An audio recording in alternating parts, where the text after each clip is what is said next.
Hello दोस्तों, welcome to our YouTube channel Marvels Learning. दोस्तों, पिछला वीडियो आपने देखा होगा, उम्मीद करता हूं। तो पिछली वीडियो में हमने देखा था कि क्लास 10th एनसीईआरटी का जो नया सिलेबस लागू हुआ है राजस्थान में, उसके क्लास 10th में फर्स्ट चैप्टर के प्रश्नावली 1.1 के हमने परिचय और उदाहरणों को देखा था। हमने जाना था कि उस प्रश्नावली 1.1 में हमें पढ़ना है यूक्लिड विभाजन प्रमेयिका, और उसी यूक्लिड विभाजन प्रमेयिका से हमें एचसीएफ ज्ञात करना है।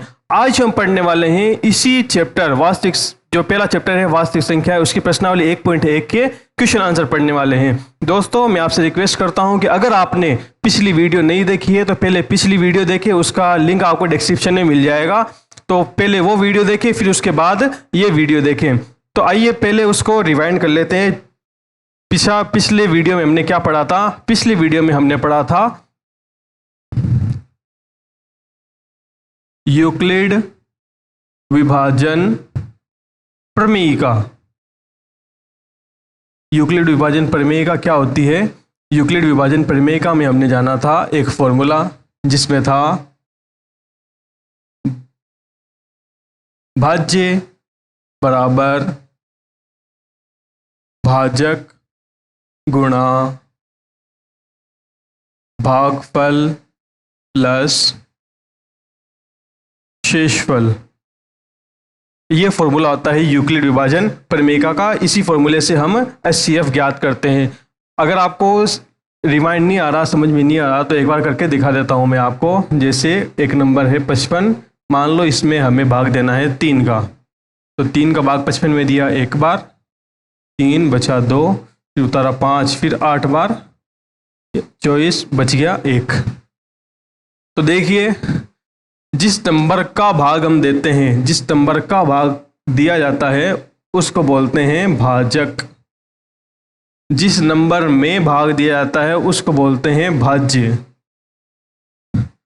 और भाजक का भाग भाज्य में देने के बाद जो नंबर हमें मिलता है उसको बोलते हैं भागफल। और जो नीचे बच जाता है नंबर उसको बोलते हैं शेषफल। तो मान लीजिए, तो क्या माना हमने? भाज्य को क्या मान लेते हैं हम? ए। भाज्य को मानते हैं ए, भाजक को मानते हैं बी, भागफल को मानते हैं क्यू, और शेषफल को मानते हैं आर। तो इस फॉर्मूले में ये जो माना हमने वो रख देते हैं। तो भाज्य को क्या माना हमने? ए। भाज्य को माना हमने ए बराबर भाजक को क्या माना हमने? बी, गुणा भागफल को क्या माना हमने? क्यू। भागफल को माना हमने क्यू, प्लस शेषफल को माना हमने आर। तो हमारा फॉर्मूला क्या बना? ए बराबर b into q plus r. A बराबर b into q plus r, जहां ए क्या है? ए है भाज्य, भाजक है बी, भागफल को माना हमने क्यू और शेषफल को माना हमने आर। फिर हमने पढ़ा था, इसमें देखा था कि जो शेषफल है आर वो हमेशा बड़ा या बराबर होगा किससे? 0 से। जो शेषफल आर रहेगा, ये शेषफल रहेगा आर,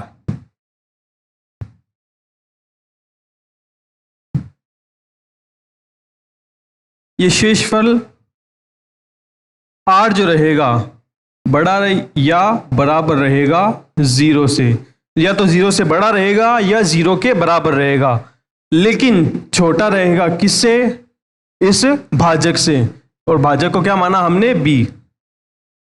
ये चीज आपको याद रखनी है। जो आपका शेषफल रहेगा हमेशा बड़ा रहेगा या बराबर रहेगा 0 के। या तो 0 हो सकता है या 0 से बड़ा रहेगा, लेकिन 0 से छोटा नहीं हो सकता। और हमेशा छोटा किससे रहेगा? ये इस भाजक से। तो आइए अब इसी फॉर्मूले से हम इस क्वेश्चन को सोल्व करते हैं। 135 और 225 का हम एचसीएफ निकालते हैं यूक्लिड विभाजन प्रमेयिका। यहां पे मैंने बताया था आपको यूक्लिड विभाजन प्रमेयिका में और यूक्लिड विभाजन एल्गोरिदम में क्या अंतर होता है। तो यूक्लिड विभाजन प्रमेयिका का प्रयोग करके हम किसी क्वेश्चन को सोल्व कर रहे हैं स्टेप बाय स्टेप, उसी को बोलते हैं यूक्लिड विभाजन एल्गोरिदम। तो ठीक है, इसका हल करते हैं अपन। हल कैसे करना है आपको देख लीजिए। आपको स्टेप्स में करना है, एल्गोरिदम है ना, तो आपको चरणों में हल करना पड़ेगा इसको। तो स्टेप नंबर 1, चरण नंबर 1। स्टेप नंबर 1 क्या होगी? आपको 135 और 225 पर क्या लगानी पड़ेगी? यूक्लिड विभाजन प्रमेयिका। जो लिख रहा हूं आपको क्वेश्चन सोल्व करते टाइम वैसा ही लिखना है। 135 और 225 पर यूक्लिड विभाजन प्रमेयिका लगाई। क्या लगानी है? यूक्लिड विभाजन प्रमेयिका लगानी है। और यूक्लिड विभाजन प्रमेयिका इन दोनों पे लगाई, जहां हमने अब देखो, जो छोटा नंबर है उसको मानना है आपको भाजक, और जो बड़ा नंबर रहेगा उसको मानना है आपको भाज्य। जहां a बराबर 225 और b बराबर 135। हमेशा ध्यान रखिएगा कि जो छोटा नंबर रहेगा उसको आपको b मानना है, और जो बड़ा नंबर रहेगा उसको आपको हमेशा a मानना है। ऐसा ना करना, उल्टा मत कर देना कि छोटे नंबर को a मान लिया, बड़े नंबर को b मान लिया, नहीं तो आपका क्वेश्चन कभी सॉल्व नहीं होगा। तो बड़े नंबर को a माना, छोटे नंबर को b माना, फिर क्या करते हैं हम?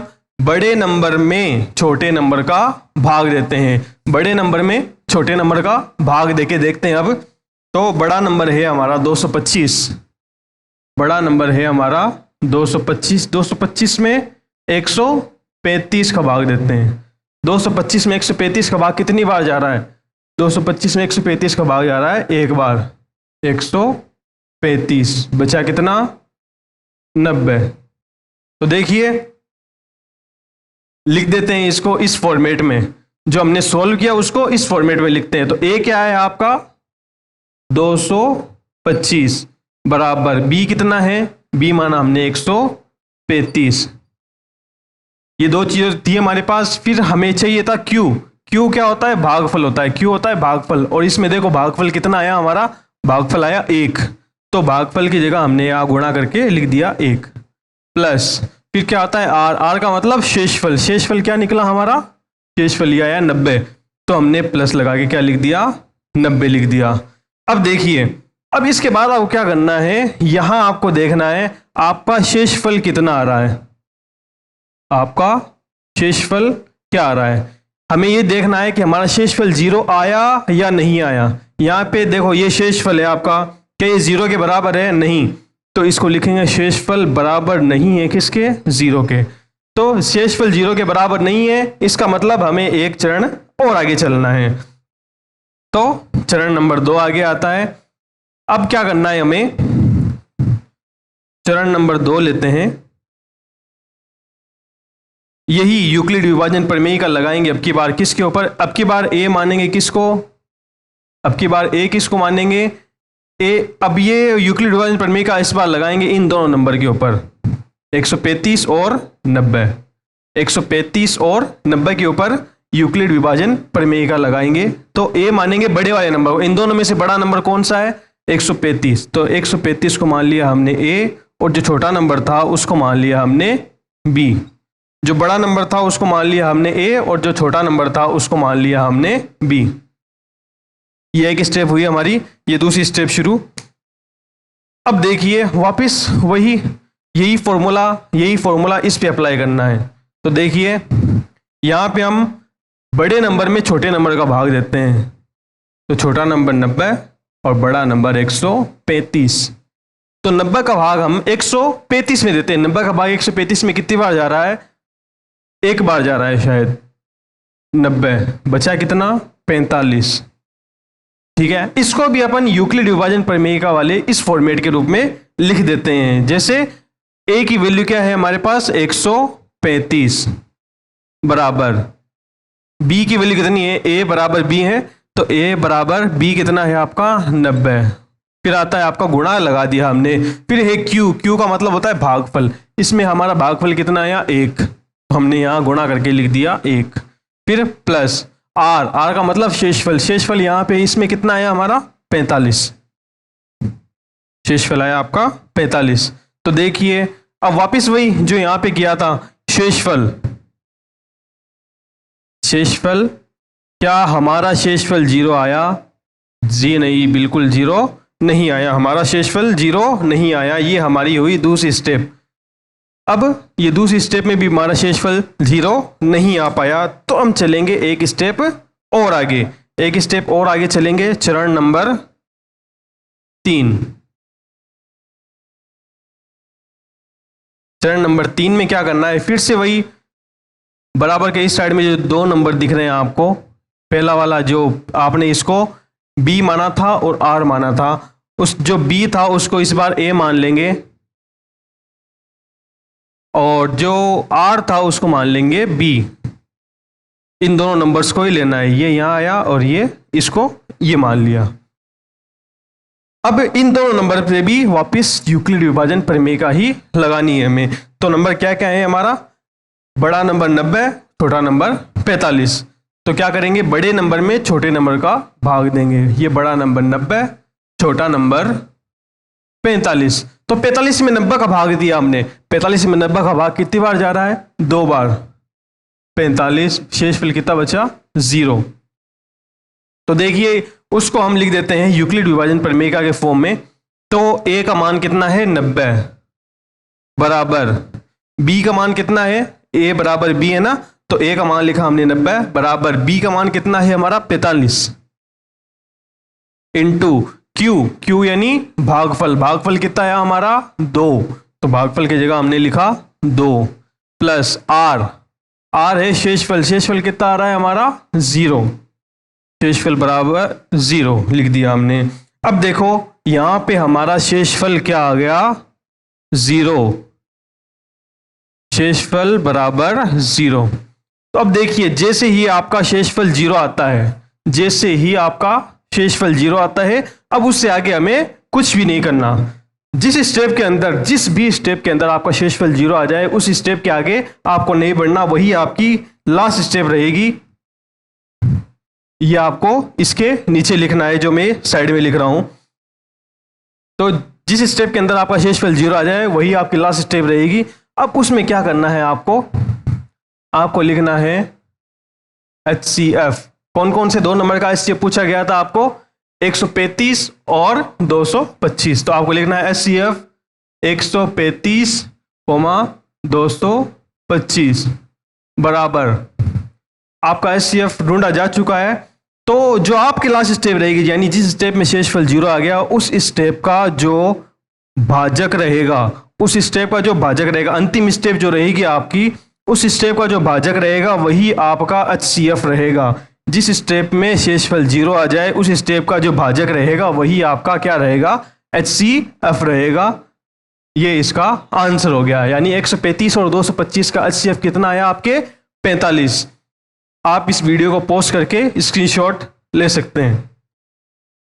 तो आइए अब इसी क्वेश्चन का दूसरा क्वेश्चन करते हैं। इसमें पूछा गया है हमें कि 196 और 38,220 का हमें क्या ज्ञात करना है, HCF ज्ञात करना है। तो आइए उसी फॉर्मूले से करते हैं। वो फॉर्मूला मैं एक बार फिर से लिख देता हूं, मैं बार बार लिख रहा हूं ताकि आप बार बार उसको देखो तो आपको याद हो जाए। इस बार मैं शॉर्ट वाला फॉर्मूला लिखूंगा, A बराबर B into q plus r, a बराबर B into q plus r. ये फॉर्मूला आपको याद होना चाहिए यूक्लिड विभाजन प्रमेयिका के लिए। ए का मतलब क्या है, यहाँ पे ए का मतलब है भाज्य, बी का मतलब है भाजक, क्यू का मतलब भागफल और आर का मतलब होता है शेषफल।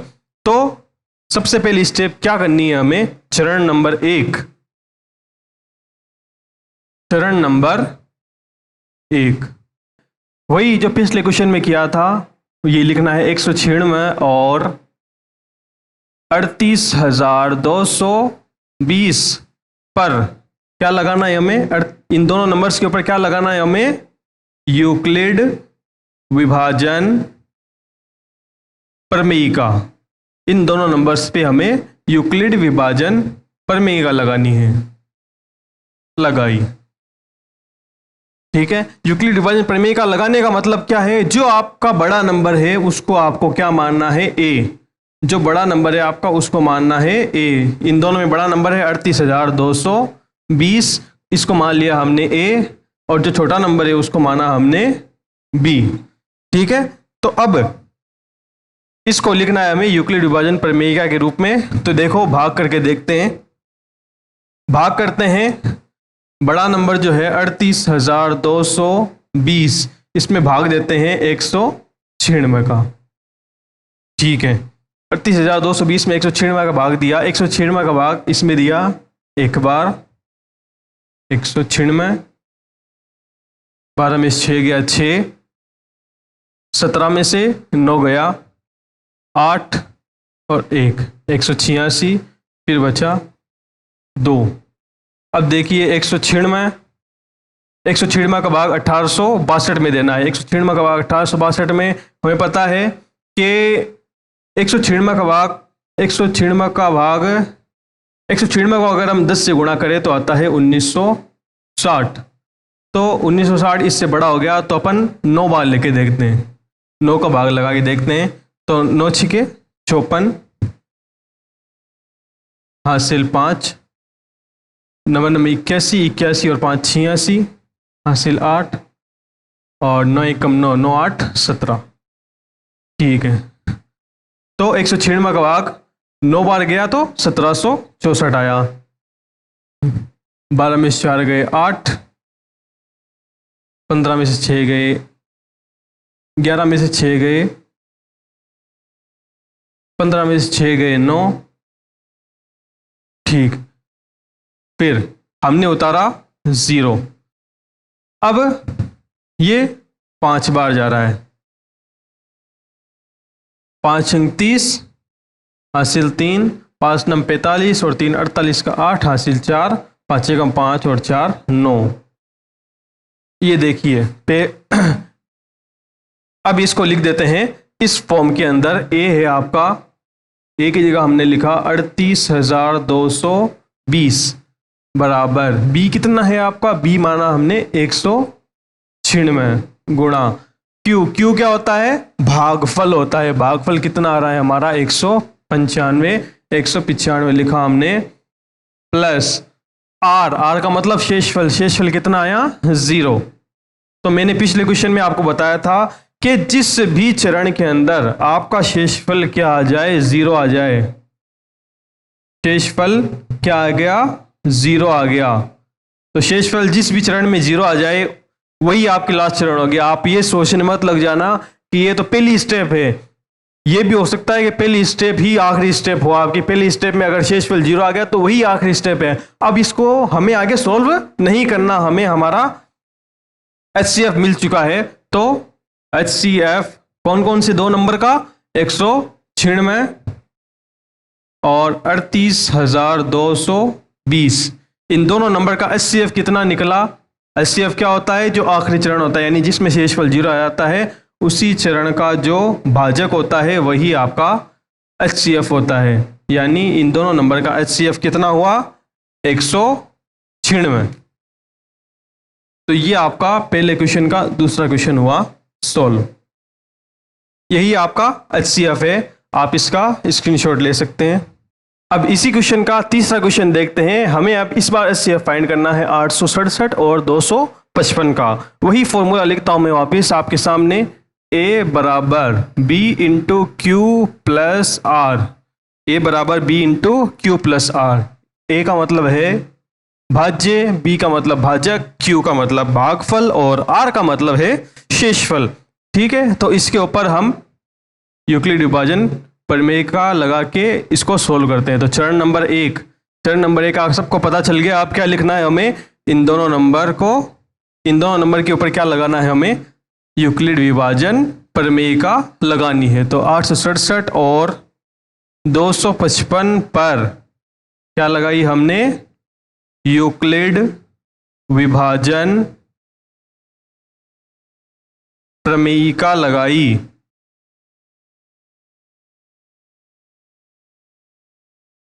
ठीक है, यूक्लिड विभाजन प्रमेयिका लगाई। इसका मतलब क्या है, हमने बड़े नंबर को क्या मान लिया, इन दोनों में से बड़ा नंबर कौन सा है 867, इसको मान लिया हमने A, और जो छोटा नंबर है उसको क्या माना हमने B 255। फिर क्या करना है हमें कि बड़े नंबर में छोटे नंबर का भाग देना है। बड़ा नंबर कौन सा है 867, बड़े नंबर में हमें भाग देना है छोटे नंबर का 255।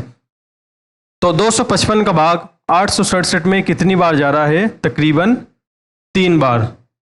3 5 15, 15 1 16, 6 और 1 7, ठीक है, ये गया भाग, तो 7 में से 5 गया 2, 6 में से 6 0 और 1। तो इसको अब हमें लिखना है यूक्लिड विभाजन प्रमेयिका के रूप में। तो चलो लिखते हैं, फॉर्मूला हमें पता है, a बराबर b into q plus r. A आपका है 867 बराबर b कितना है, b कितना है हमारे पास 255, तो b की जगह हमने लिखा 255 गुणा q। q का मतलब क्या होता है, q का मतलब होता है भागफल। भागफल कितना आ रहा है हमारे पास 3, भागफल आया 3, और प्लस r। r क्या होता है शेषफल। शेषफल कितना बच रहा है हमारे पास 102। फिर क्या देखना है हमें, हमारा शेषफल क्या 0 आया, क्या हमारा शेषफल 0 आया? जी नहीं, शेषफल हमारा 0 के बराबर नहीं है, यानी अब हमें इसको आगे और सॉल्व करना पड़ेगा। तो आइए इसकी नेक्स्ट स्टेप पे चलते हैं, यानी चरण नंबर 2 में आते हैं। चरण नंबर 2, चरण नंबर 2, चरण नंबर 2 में क्या करना है आपको, जो पिछली चरण का भाजक था, जो पिछली चरण का भाजक था उसको मानना है आपको a। तो 255 क्या हो गया आपका a, और जो पिछली चरण का शेषफल बचा था उसको मानना है आपको b, यानी 102। ये 102 को b माना, और ये जो भाजक था 255 इसको क्या मान लिया हमने a। वापिस ये यूक्लिड विभाजन प्रमेय का अब इन दोनों नंबर पे लगानी है हमें। इन दोनों नंबर पे लगाते हैं, तो 255 में भाग देते हैं हम 102 का। तो 255 में 102 का भाग कितनी बार जा रहा है, तकरीबन 2 बार जा रहा है, 204, 204। तो 155 में से 204 गए तो कितने बचेंगे 51, ठीक है। अब इसको वापस यूक्लिड विभाजन प्रमेयिका के रूप में लिख देते हैं। तो यही फॉर्मूला है, a क्या है आपका, a है आपका 255 बराबर b कितना है आपका 102 इंटू q। q का मतलब भागफल, भागफल कितना है आपका 2, प्लस शेषफल कितना बचा आपका 51। बहुत ही आसान है इसको सोल्व करना, ऐसे क्वेश्चंस को। देखिए वापस हमें शेषफल चेक करना है, क्या शेषफल हमारा 0 आया? जी नहीं, शेषफल हमारा 0 के बराबर नहीं है, तो हमने लिखा शेषफल 0 के बराबर नहीं है। अब इसके बाद ये हो गई हमारी दूसरी स्टेप्स, चरण नंबर 2। अब आते हैं हम स्टेप नंबर 3, यानी चरण नंबर 3 में। अब तीसरा चरण में क्या करना है हमें, वापस वही जो पिछले चरण का भाजक था उसे मानना है हमें a। तो a को माना हमने 102, और जो शेषफल बचा था उसको क्या मानना है हमें b। ये शेषफल बचा था इसको मान लिया हमने b। वापस यही यूक्लिड विभाजन प्रमेय का अब इन दोनों नंबर्स पे लगानी है, यानी बड़े नंबर के अंदर छोटे नंबर का भाग देना है। बड़ा नंबर है 102 और छोटा नंबर है आपका 51। तो 51 में 102 का भाग दिया, 102 में 51 का भाग दिया 2 बार 102, शेषफल बचा आपका 0। इसको लिख देते हैं हम यूक्लिड विभाजन प्रमेयिका के रूप में। फॉर्मूला है आपका a बराबर b into q plus r. a है आपका 102 बराबर 51 इंटू 2 प्लस 0। तो देखिए हमारा शेषफल यहाँ क्या आ गया, इस बार हमारा शेषफल आ गया 0। तो मैंने बताया था आपको, जिस भी चरण के अंदर आपका शेषफल 0 आ जाए वही आपकी लास्ट स्टेप रहेगी, इसके आगे आपको बढ़ना ही नहीं है, यही आपकी लास्ट स्टेप है। तो क्या करना है, इसमें आपको लिख देना है HCF। कौन कौन से 2 नंबर का, जो शुरू के 2 नंबर दे रखे थे, शुरू में जिन नंबर का HCF पूछा गया था उन्हीं 2 नंबर को आपको लिख देना है। तो 867, 255 इन दोनों का HCF क्या होगा। तो जो आपकी आखिरी चरण है, यानी जिस चरण में आपका शेषफल 0 आ गया, उस चरण का जो भाजक रहेगा वही आपका HCF रहेगा। यानी ये आखिरी चरण है, इसमें शेषफल 0 आया, इस चरण के अंदर जो आपका भाजक यानी ये वाली संख्या, जो आपका भाजक रहेगा वही आपका HCF रहेगा। यानी इस बार HCF कितना आया आपका 51, ठीक है। तो इस बार आपका HCF कितना आ गया? 51 ये आपका क्वेश्चन का आंसर हुआ। आप वीडियो को पॉज करके इसका स्क्रीनशॉट ले सकते हैं।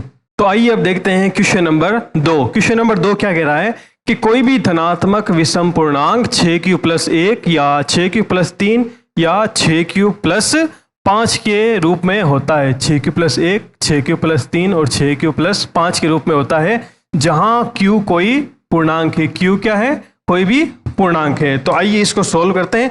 मैं आपको बता दूं, इस क्वेश्चन को सोल्व करने के हमारे पास कितने तरीके हैं? 2 तरीके हैं। मैं आपको दोनों तरीके बताऊंगा।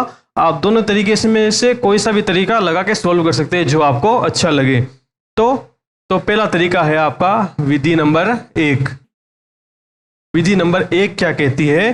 तो पहले आपको लिखना है धनात्मक विषम पूर्णांक।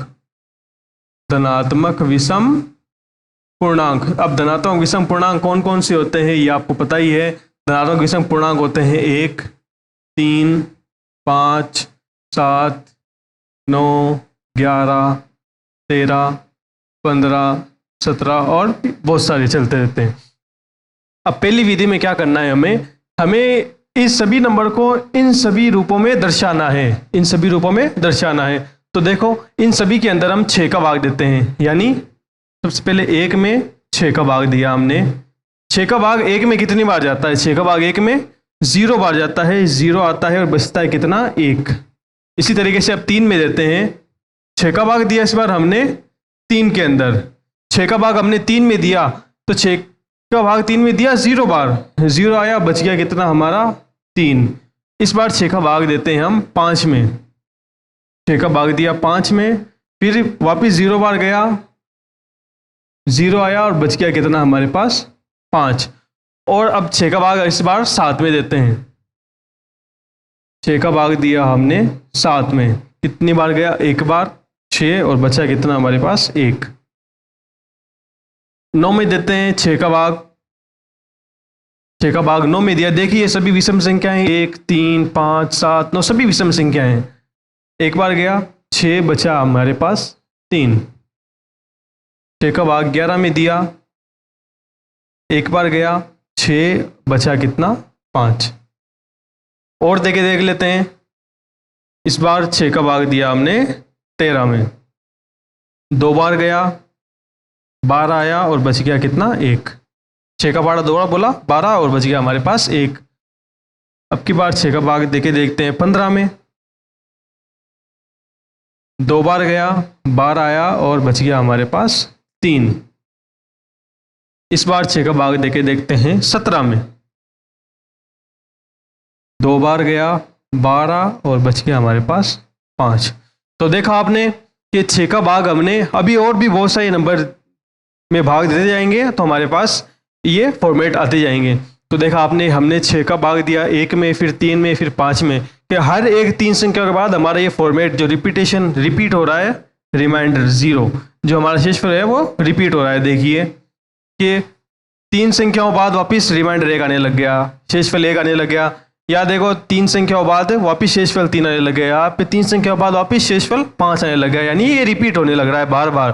तो अब इसका कंक्लूजन, इसका निष्कर्ष क्या निकला हमारे पास? अब इसको लिखते हैं हम यूक्लिड विभाजन प्रमेयिका के रूप में। यूक्लिड विभाजन प्रमेयिका क्या कहती है? A बराबर B into q plus R। A का मतलब भाज्य, B का मतलब भाजक, Q का मतलब भागफल और R का मतलब होता है शेषफल। तो इसको लिखते हैं हम इस रूप में। तो A का मतलब जो अंदर वाली संख्या है 1 बराबर भाज्य कितना है? ये भाजक कितना है? 6 इंटू क्यू यानी भागफल कितना है? 0 और शेषफल कितना बचा आपका? 1। इसको लिखा हमने, इसको लिखते हैं हम। तो 6 इंटू 1 प्लस 1, 6 आपका भाजक, 1 आपका भागफल और 1 आपका शेषफल। इसी तरह इसको लिखते हैं 13 आपका भाज्य बराबर 6 आपका भाजक गुणा 2 आपका भागफल प्लस 1 आपका शेषफल। इसी तरीके से इनका लेते हैं हम। तो हम देखते हैं 3 आपका भाज्य यानी a बराबर b आपका भाज्य 6 आपका भाजक इंटू 0 आपका भागफल प्लस 3 आपका शेषफल। इसी तरीके से इसको भी लिख देते हैं 9 बराबर 6 इंटू 1 प्लस 3, और इसको भी लिख देते हैं 15 बराबर 6 इंटू 2 प्लस 3। इसी तरीके से इसको भी लिखते हैं हम 5 बराबर 6 इंटू 0 प्लस 5। फिर लेते हैं 11, 6 इंटू 1 प्लस 5, फिर लेते हैं 17, 6 इंटू 2 प्लस 5। तो अब इसका निष्कर्ष क्या निकलता है हमारे पास, देखिए कि ये तीनों क्या हैं, विषम संख्याएं हैं। तीनों क्या है, विषम संख्याएं हैं। विषम संख्याएं हैं, तीनों विषम संख्याएं हैं। तो इनमें देखो कॉमन क्या मिल रहा है हमें, विषम संख्याओं में हमें कॉमन क्या मिल रहा है, सभी संख्याओं में क्या आ रहा है, 6 आ रहा है। तो 6 हमारे पास कॉमन हो गया, तो हम लिख सकते हैं इसको 6 का 6। फिर देखिए आगे क्या दिखा रहा है, यहाँ पे गुणा में आ रहा है 0 1 2, 0 1 2 3 आगे चलता रहेगा ये, और 0 1 2 3 होते हैं, इनको क्या बोलते हैं हम, पूर्णांक। क्या बोलते हैं, पूर्णांक। तो गुणा में हमने लिखा, गुणा लगा के हमने यहाँ लिख दिया पूर्णांक, और पूर्णांक को इसने क्या माना है, Q कोई पूर्णांक है। पूर्णांक को इसने क्या कहा है, Q है। तो पूर्णांक की जगह हमने क्या लिख दिया, Q। और देखिए सभी के अंदर प्लस, सभी के अंदर शेषफल कितना बच रहा है, 1। सभी में शेषफल कितना बच रहा है, 1। तो हम इसको शॉर्ट फॉर्म में लिख सकते हैं 6Q प्लस 1, 6Q प्लस 1। निष्कर्ष हमारा ये निकला कि इन सभी नंबर्स को जो 1 7 13 इन नंबर्स को हम 6Q प्लस 1 के रूप में लिख सकते हैं। अब लेते हैं दूसरे ये नंबर, इनमें ये भी नंबर क्या है, विषम संख्याएं हैं। ये सभी संख्याएं क्या है, विषम संख्याएं हैं। इन सभी संख्याओं में हमें देखिए 6 सब में एक जैसा दिखाई दे रहा है, तो 6 एक बार यहां ले लेते हैं, गुणा। गुणा में देखिए यहां भी आपको 0 1 2 आगे बढ़ेंगे 3 4 5 आगे चलता जाएगा। तो 0 1 2 3 4 5 ये क्या होते हैं, पूर्णांक होते हैं। और पूर्णांक को हमने यहाँ क्या माना है, क्वेश्चन ने क्या कहा है, पूर्णांक क्या है, यहाँ पे Q है। तो इसकी जगह हमने लिखा Q प्लस, देखिए सभी में प्लस के बाद 3 आ रहा है, 3 है तो यहां लिख देते हैं 3। तो इसको अपन लिख सकते हैं 6Q प्लस 3 के रूप में। फिर आगे आता है ये वाला फॉर्मेट, इसमें देखिए ये सभी की सभी क्या है, विषम संख्याएं हैं। ये सभी क्या है, विषम संख्याएं हैं। इनको हम लिख सकते हैं, इन सभी में देखो इनमें भी सब में 6 एक जैसा आ रहा है, तो हम लिख सकते हैं यहाँ पे 6 गुणा। फिर देखिए यहाँ पे भी 0 1 2 आगे बढ़ेंगे 3 4 5 6 चलता रहेगा। ये सभी के सभी पूर्णांक है, और पूर्णांक को क्वेश्चन ने क्या कहा है, Q है। तो पूर्णांक की जगह हमने लिखा Q, और फिर सभी में 5 प्लस 5 बराबर आ रहा है, तो प्लस 5 लिख दिया। इसको शॉर्ट में लिखते हैं, तो 6Q प्लस 5। तो इससे हम कह सकते हैं कि सभी विषम संख्याओं को, सभी की सभी जो विषम संख्याएं हैं, हम उनको 6Q प्लस 1 या 6Q प्लस 3 या 6Q प्लस 5 के रूप में लिख सकते हैं इस क्वेश्चन के हिसाब से। ये आपका था विधि नंबर 1। आप इस वीडियो को पॉज करके स्क्रीनशॉट ले सकते हैं। अब देखते हैं विधि नंबर 2। विधि नंबर 2 जो है वो आपको अधिकांशतः आपको स्कूलों में देखने को मिलेगी। जो आपको स्कूलों में पढ़ाया जाएगा वो विधि नंबर 2 ही पढ़ाई जाएगी, लेकिन इसका मतलब ये नहीं है कि जो हमने विधि नंबर 1 देखी थी वो गलत है। उस तरीके से भी आप क्वेश्चन को सॉल्व करोगे तो भी आपका क्वेश्चन बिल्कुल सही रहेगा। तो विधि नंबर 2 से क्वेश्चन को सॉल्व करते हैं। तो लिखते हैं सबसे पहले, माना ए कोई धनात्मक पूर्णांक है। धनात्मक विषम पूर्णांक नहीं लेना हमें, यहाँ पे इस बार धनात्मक पूर्णांक ही लेना है। इसका मतलब क्या है, ए बराबर क्या हो सकता है, 1 भी हो सकता है, 2 3 4 5 6 7 कुछ भी हो सकता है। ठीक है। अब देखिए यूक्लिड विभाजन प्रमेयिका के अंदर क्या होता है, हमें पता है यूक्लिड विभाजन प्रमेयिका क्या होती है, भाज्य बराबर भाजक गुणा भागफल प्लस शेषफल। यानी भाज्य बराबर भाजक गुणा भागफल प्लस शेषफल। और यहाँ पे जो शेषफल होता है वो हमेशा बड़ा या बराबर होता है 0 के और छोटा होता है किससे? भाजक से। ये आप सभी को पता है, इतने टाइम से आप पढ़ते आ रहे हो। तो देखिए इस ए को हम लिख सकते हैं किस रूप में? जो ए है, देखिए इस ए को यूक्लिड डिवाइन प्रमेयिका के रूप में लिखते हैं। तो पहले इसको सिंपल तरीके से देखते हैं कि इस ए में अगर अपन 6 का भाग दें, ए में अगर 6 का भाग दें तो कोई ना कोई भागफल आएगा जिसको मान लिया हमने Q, और कोई ना कोई शेषफल बचेगा जिसको मान लिया हमने R। तो ए के अंदर ए कोई धनात्मक पूर्णांक है, इसके अंदर हमने 6 का भाग दिया क्योंकि हमने 6Q + 1, 6Q + 3 और 6Q + 5 की फॉर्म में लिखवाना है, इसलिए हमने ए के अंदर किसका भाग दिया? 6 का भाग दिया। भाग देंगे तो कोई ना कोई भागफल आएगा, उस भागफल को हमने क्या माना? Q माना, और कोई कुछ ना कुछ शेषफल आएगा, उसको क्या मान लिया हमने? R।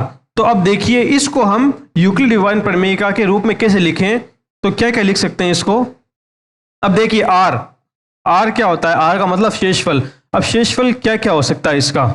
शेषफल क्या क्या हो सकता है? तो शेषफल जो है वो भाजक से छोटा होना चाहिए और भागफल ये 0 या 0 से बड़ा होना चाहिए। तो आपका शेषफल यानी R क्या क्या हो सकता है? या तो 0 हो सकता है, 1 हो सकता है, 2 हो सकता है, 3, 4 या 5। 6 नहीं हो सकता क्योंकि 6 से ये भाजक है ना, भाजक से छोटा होना चाहिए, भाजक के बराबर भी नहीं हो सकता आपका शेषफल। तो भाजक है आपका 6 से छोटा हो सकता है आपका R, 0 से लेके 6 से छोटा कहीं तक हो सकता है। तो ये आपका R की कंडीशन हो गई। अब देखिए जो संभावनाएं क्या क्या है हमारे पास इसको लिखने की संभावनाएं क्या क्या हैं वो देखते हैं। तो हम A को लिख सकते हैं A बराबर 6 × Q + 0, ये भी लिख सकते हैं। या हम लिख सकते हैं A बराबर 6 × Q + 1, या हम लिख सकते हैं A बराबर 6 × Q + 2,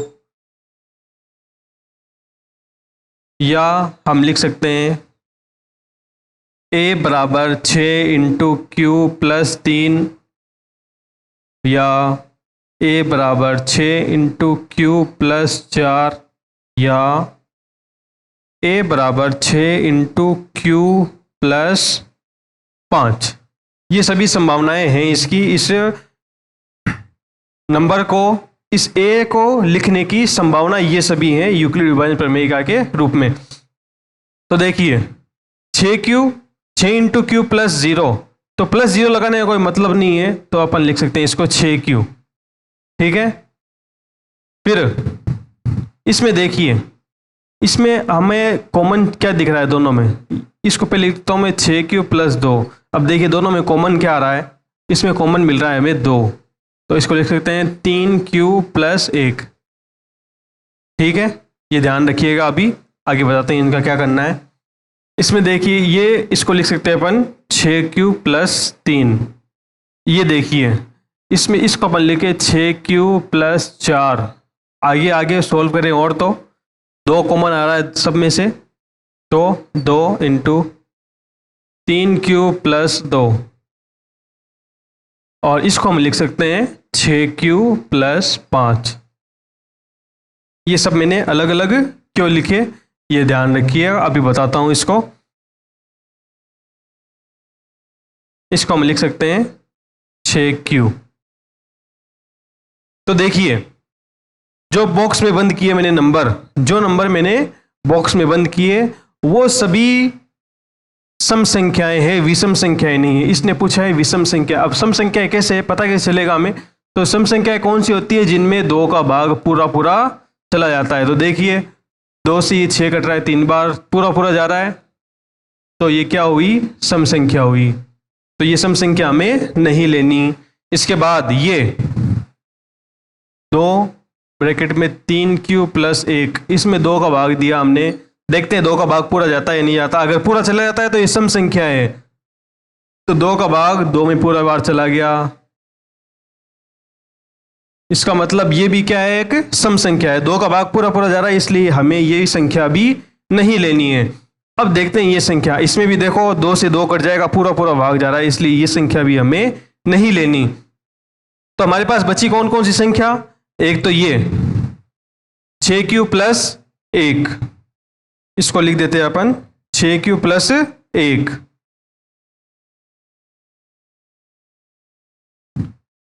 ये बच गए हमारे पास 6q प्लस 1, एक ये बची 6q प्लस 3। इस संख्या में भी 2 का भाग पूरा पूरा नहीं जाएगा, इसलिए ये भी सम संख्या नहीं है। और इसमें भी 2 का भाग पूरा पूरा नहीं जाएगा, इसलिए ये भी सम संख्या नहीं है, विषम संख्या है। जो रेड बॉक्स में बंद किया मैंने नंबर, वो सभी विषम संख्याएं हैं। तो इस समय ये पता चला कि हम विषम संख्याओं को 6q प्लस 1 या 6q प्लस 3 या 6q प्लस 5 के रूप में लिख सकते हैं। वापस देख लीजिएगा, 6q में 2 का भाग जा रहा है, इसलिए सम संख्या बन जाएगी। इसमें भी 2 का भाग जा रहा है, इसलिए ये भी सम संख्या बन जाएगी। इसमें भी 2 का भाग जा रहा है, इसलिए ये भी सम संख्या बन जाएगी। इसलिए हमें ये सम संख्या नहीं लेनी, क्योंकि हमें क्वेश्चन में क्या पूछा गया है, धनात्मक विषम पूर्णांक। सिर्फ विषम पूर्णांकों को ही हम लिख सकते हैं इस रूप में, ये पूछा गया है। तो हम इसको लिख सकते हैं, ये आपको जो मैं यहां लिखवा रहा हूं वो आपको नीचे लिखना है। धनात्मक विषम पूर्णांक को 6q प्लस 1 या 6q प्लस 3 या 6q प्लस 5 के रूप में लिख सकते हैं।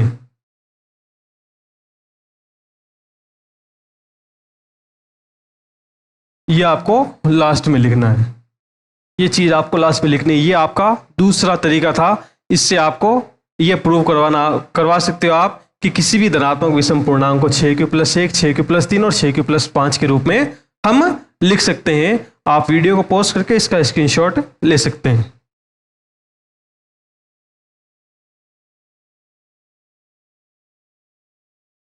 तो देखिए बच्चों, आज इस वीडियो में हमने प्रश्नावली 1.1 के 2 क्वेश्चन समझे।